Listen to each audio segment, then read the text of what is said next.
What's wrong with you people? Who are you? I thought I knew most of you.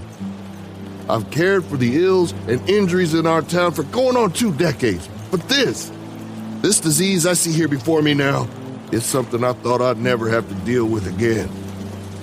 Not since the old days when this tree, this ugly growth that we should have long ago burned to the ground out of shame, got put to use far too often. I thought our community had grown past that and had welcomed civility and proper law and order in the form of a town marshal and court hearings and justice meted out only after due deliberation and— We did all the deliberating we needed. All that other monkeying around takes too long. Marshal Sweet couldn't even make up his mind what to charge this phony varmint with. But he admitted nothing he could think of amounted to hanging charges, and so he locked up the weasel more for his own protection than anything else. Ain't that right, Monty? All eyes swung to a stocky young man standing near the front of the crowd. Darn right it is, Johnny Joe. Marshal Sweet said he planned on waiting for the circuit judge to come around and advise him on charges. If Mr. Chamberlain or one of the others died, he said, well, that'd probably be a case of involuntary manslaughter. But otherwise, he wasn't sure. Middleton frowned at the speaker. Where's your badge, Deputy Ralston? Are you so ashamed of being here that you took it off? That should tell you right there how wrong all of this is. It's the badge that he was ashamed of. The badge that was only good for allowing weasels and lowlifes to get protected while the wheels of the so-called law crawled along so slow it'd make any real man puke. Well, Monty finally saw the light when it came to this slicker we got here on the end of a rope. And he realized putting him there was the right thing. So he helped us stick Marshal Sweet in a cell while we dragged Fancy Shirt out and brung him here for what he deserves. Mac looked around, his anxiety increasing as he could feel the tension growing tighter.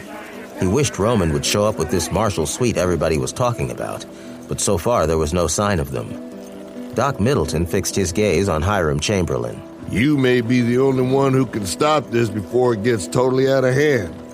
There's no need anymore. I swear to you, your mother is alive and doing well. I believe you, Doc. I want to believe you. Only, what about the others? You're terrible sick. It's a blessing about my mom. But what if some of them don't make it? I figured out an antidote to the poison. It's what I gave your mother, and I'm ready to administer it to the others who are still sick. It should start taking effect by this afternoon. I'm confident they'll all be fine. Hiram looked like he might be wavering.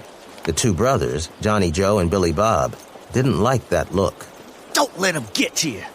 It's real good about your ma and all, if he's telling the truth. We still don't know that for sure. But important as your ma was and is, this never was just about her. There's a lot of other folks who suffered on account of this varmint. He poisoned our whole town.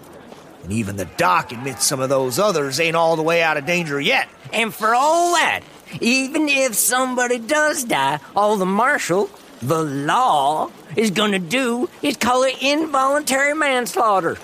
Involuntary! You heard Monty say so. Does that sound like serious enough punishment for the snake behind it all? No! The only proper punishment is what we got right in front of us. And everybody here knows it. Billy Bob's eyes suddenly bored into Hiram. You need to make up your mind. If you don't have it in you to tie off that rope and to haul back on it while we swat away this horse, then hand it over to somebody who does. It's time to get this done. One way or the other, by the rope or by this gun in my hand if I have to use it. This varmint is gonna get his sunset. Where I come from, a fellow who draws a gun and then only talks about using it don't amount to much of a threat. The words were accompanied by his own .44 appearing in his fist, leveled on Johnny Joe. Me, on the other hand, once my gun is drawn, I'm done talking. Are you gonna keep yammering? Or you aim to try and do something with that smoke wagon of yours? Moving only his eyes, Johnny Joe slowly shifted his gaze to Mac. Who in tarnation are you? Mac met his gaze, said nothing. Several seconds ticked by. He told you he's done talking. Unless it's with that 45.